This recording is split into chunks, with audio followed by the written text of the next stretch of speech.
Isang subo natin to guys.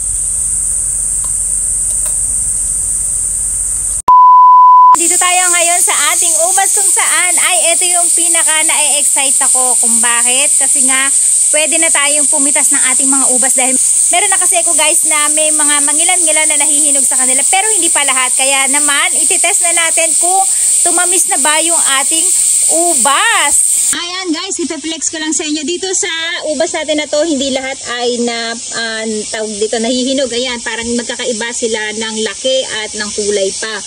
Dito guys, ay lumaki na yung ating ubas at merong ayan na bag na parang namimintana, no? Gusto niyang sumipsip-sip-sip dun sa ating mga ubas. Ayan. Pero eto guys, light color pa lang. Hindi pa sila totally talaga na hinog. Kasi ang pagka-hinog niyan guys, dapat ang kulay niya ay kulay siya ng blueberry. Kaya tinawag nga siya na blueberry grapes. Ito, papakita ko sa inyo, bubuksan natin itong isa. Dapat ang kulay niya guys ay yung dark na siya na ganito. Pero since hindi pa siya lahat dark, ayan nakita niyo may mga red pa. Dapat ang kulay niya ay ganito na. So ang gagawin natin ay isi-sweat test na natin to. Kukuha tayo ng isa na dark para lang ma-check natin kung matamis na ba yung ating grapes. Ayan, napakadami nating grapes dito guys. Ayan, oh. Ayan pa yung iba. Ayan pa. Meron pa tayo dito. Pero hindi pa natin i-harvest kasi kung makikita nyo, hindi pa sila lahat totally nagiging hinog. At gusto ko na rin syempre pumitas kahit hindi pa sila hinog. But, ano ba yung mapitas natin din eh? Parang okay itong hinog, itong isa na to. So, ito guys, yung pipitasin natin. Yung isa lang. Dahil hindi pa talaga lahat ay hinog. Dito nga may lumabas na isang pirasong hinog na guys. Ayan. Tignan yung kulay niya pagkakaiba. Ito yung dark. Ito hindi masyado pa. Tapos, ayan. May mga pahinog-hinog na rin dito sa pinitas natin. Pero hindi pa lahat sila. Pero ang ganda niya guys. Look! Yung ating ubas! Ang ganda! So, ang dilig natin, maga at hapon. Dahil napakatindi talaga guys ng sikat ng araw, ano? Kaya malakas silang matuyuan. Ganon din yung mga strawberry natin. Masyado sila guys na naiinitan at ayan, hindi ko na nga napipitas yung ating mga strawberry. So, itest natin tong ating strawberry although hindi natin siya kakainin kung gaano katamis yung ating mga pananim dito sa ating garden. Ang ganda ng ating ubas guys, look! Siyempre, hindi mawawala yung ating sweet test at ito na nga yung ating blueberry grapes. Ayan yung pinitas natin na medyo dark purple na siya at tingnan natin kung gaano siya kakataas. Ayan guys, may pumapatak siya. Kasi alagang dilig siya, no? Ng pinaghugasan ng bigas, ng ating swamp fertilizer, ng ating, tawag dito, ating amino. So, iba-iba yung pinagdidilig natin sa kanila. At umaga't gabi. Kasi guys, para maging juicy at hindi maging panat yung ating grapes. At silipin na natin. Wow! Guys, pumalo siya ng 12. Hindi pa talaga totally hinog na hinog yan. Kaya kung to ay pipitasin natin ng sobrang hinog na ay possible na pumalo siya hanggang 15. Tingnan natin yung iba kung kasing tamis na rin ba niya yung iba. Ito mas dark siya guys. Tingnan natin at punasan lang natin tong ating lalagyan. So ayan, ito maliit lang siya pero dark na dark kasi siya kung makikita nyo.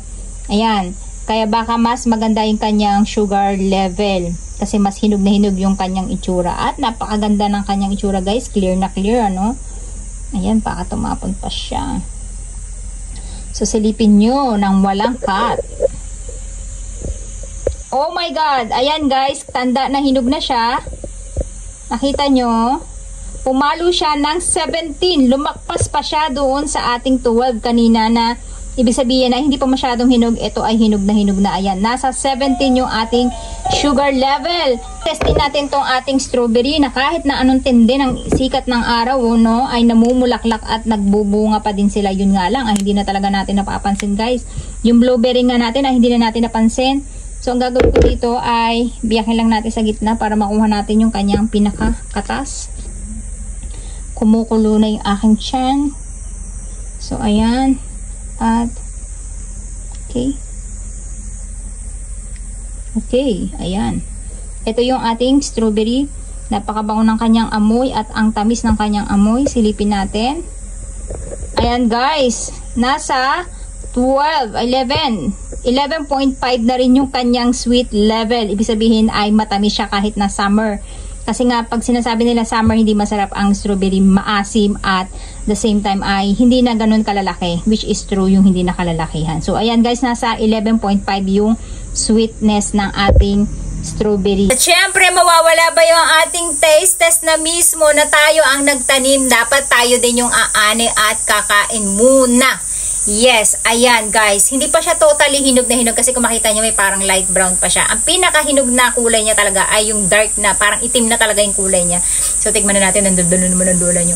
At hinugasan na natin to guys sa malamig na tubig para hindi siya mainit-init kasi pagpitas natin kanina ay nakabilad sila sa araw. So, itadakimasu! Tikman muna natin yung ilalim.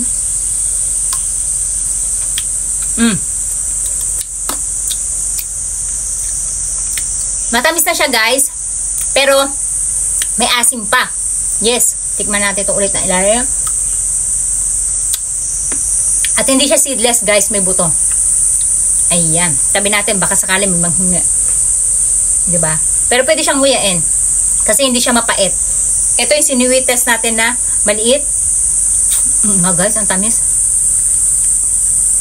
Ang tamis na nga niya guys. Ang tamis na niya. Para siya yung nabibili sa Yamanashi ng mga ubas. Tatamis na nila guys.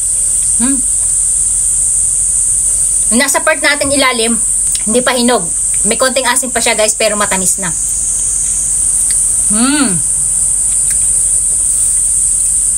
Gato yung gusto kong ubas. Nasa part na ilalim. Matamis pero may asim.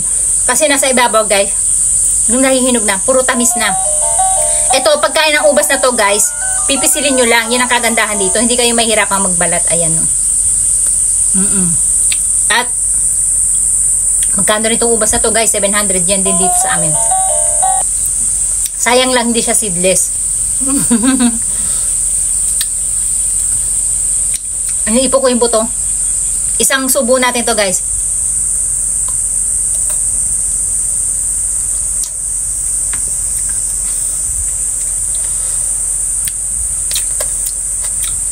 Narinig niyo yung buto? Kasama ko na siyang minunguya. Pero hindi siya mapait. Para na kami kinakain na sesame seed, ganun. Ang sarap niya guys. Amay di show. Tamis na niya guys. Ito yung matamis na. Wala na siyang asim. Ito, mapula pa yung kulay niya, maasim. Nga mas bet ko. Ito nga lang niya guys. Istorbo. Pero pwede nyo nguyain. Hindi kasi siya mapait.